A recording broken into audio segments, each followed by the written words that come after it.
insiders you want to hear from. Woj and Windy ready to go on the huge story from the NBA last night. Here we go. Warriors forward Draymond Green has been suspended indefinitely by the league following the ejection for hitting Jusuf Nurkic in the face on Tuesday night. Green's indefinite suspension takes into account his repeated history of unsportsmanlike acts. It is the 6th time that Draymond has been suspended in his career, the 2nd time this season.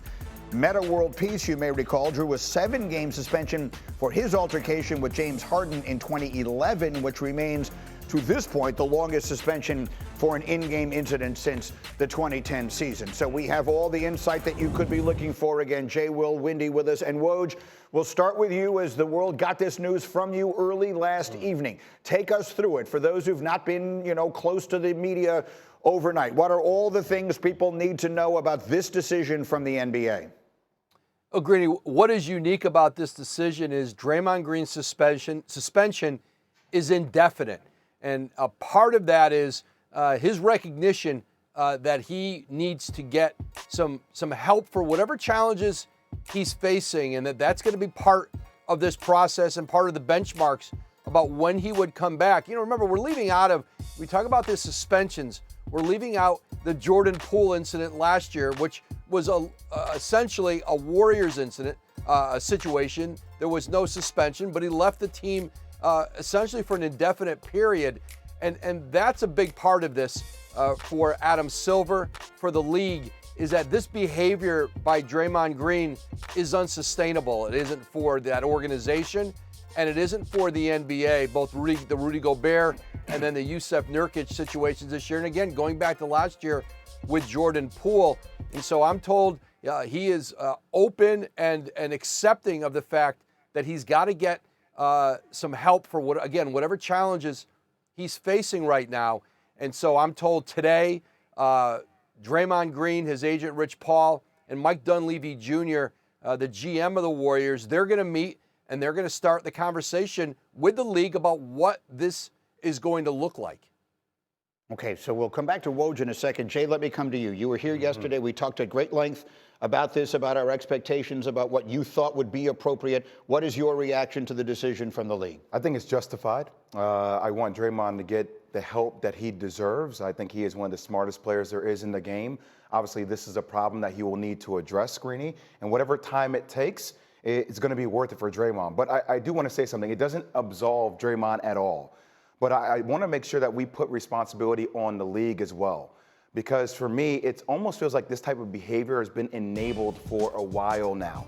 And we've seen it. If it was the punch of Jordan Poole, if it was the stomping on Domantas Sabonis' chest, if it was choking out Rudy Gobert, everybody has addressed that this has been an issue. So as much as we're going to put the onus on Draymond, which it should be on, I also think there needs to be responsibility and accountability on the league, because they could have nipped this in the bud earlier if they had acknowledged that this was a problem. And most people recognize that this was an issue, Greeny, but their lack of, power in how they handled this, and this is sometimes where I appreciate the NFL a little bit more than the NBA as it relates to player empowerment and things of that sort, because it feels like the NFL would have had more of a stern hand in how they would have dealt with this from the beginning. Well, just to make clear all the things you're seeing on the video, this was the incident in last year's playoffs for which Draymond was suspended, a game in which he stomps on Domantas Sabonis of the Sacramento Kings. A moment ago, you saw the video of the Rudy Gobert incident, which coincidentally was 1 month ago today, November 14th, and then the previous incident that Woj had referenced with Jordan Poole, who was his teammate at the time, took place before last season. Again, he wasn't officially suspended for that, but as mentioned, did take some time away. So those are the incidents that we've seen just over the course of the last, let's call it 14 months or so. Windy, you were telling me this morning you spent a lot of the day yesterday talking to people all across the league. What did you hear? Well, there's not a lot of sympathy at all for Draymond Green. And I think one of the things that the league wanted to do by handling it this way was take the onus away from the punishment, because that's what there was so much focus on. What would they give him in terms of games for a punishment, and turn it towards what the cause is. Because, Greeny, as you just mentioned, last year during training camp, Draymond took, by his own words, took some time away to work on himself following the punch. And in the wake of that, he has been suspended 4 times. You just went over some of them. What you didn't go over is he was suspended for 16 technical fouls because he chirped and grated on the officials and had poor on-court behavior throughout last season. So what the league is doing at this point is taking it out of the system that it's been working, somewhat taking it out of the Warriors' hands, because the way it's been working, especially in the wake of that punch, hasn't been successful. And so they want to try to get Draymond to a place where he examines more the root of this, as opposed to just throwing down another suspension where you count the number of games. And hopefully this is the last suspension of his career. That's what they're aiming for here, not to, satisfy the mob or, send some sort of quote-unquote message. But Will, our director, if we could, let's play what Kevin Durant said last night, because I thought this was interesting and probably spoke for a lot of people. That was insane to see. Glad Nurk is all right. Never seen that before on a basketball court in an NBA game. I hope Draymond gets the help he needs. It's been incident after incident. So I know Draymond, and that's not, he hasn't been that way when I was around him and coming into the league. So hopefully he gets the help he needs and get back on the court and, put all this stuff behind him.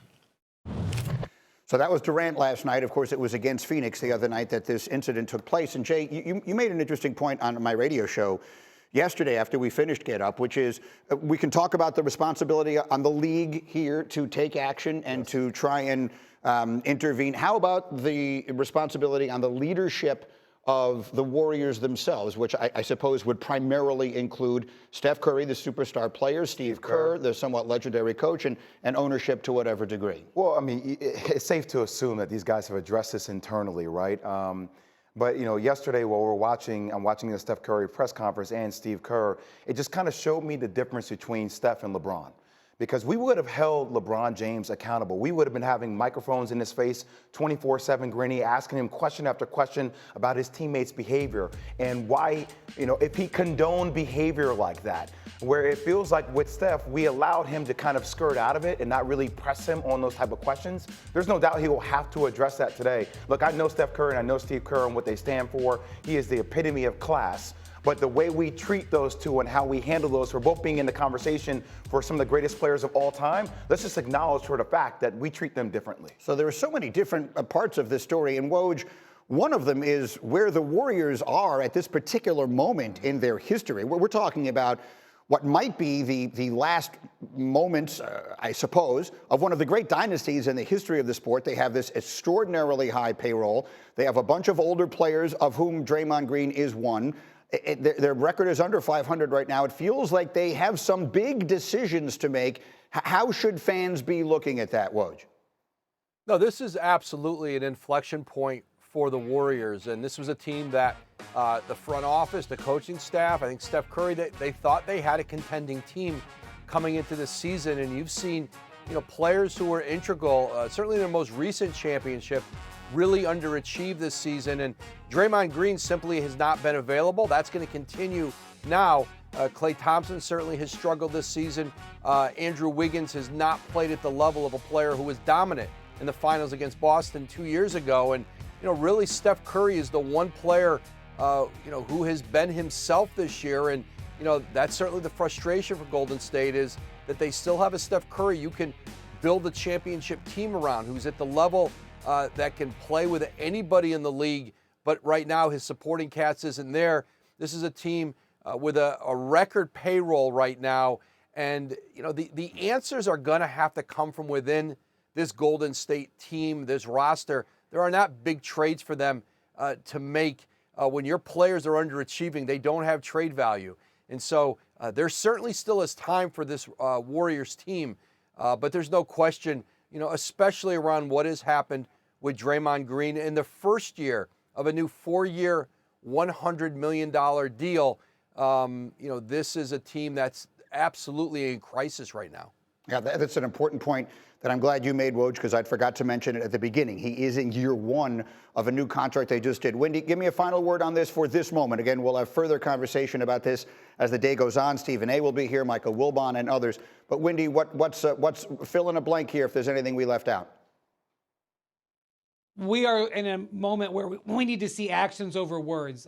Some of the words that Draymond has said over the last year have not matched the actions.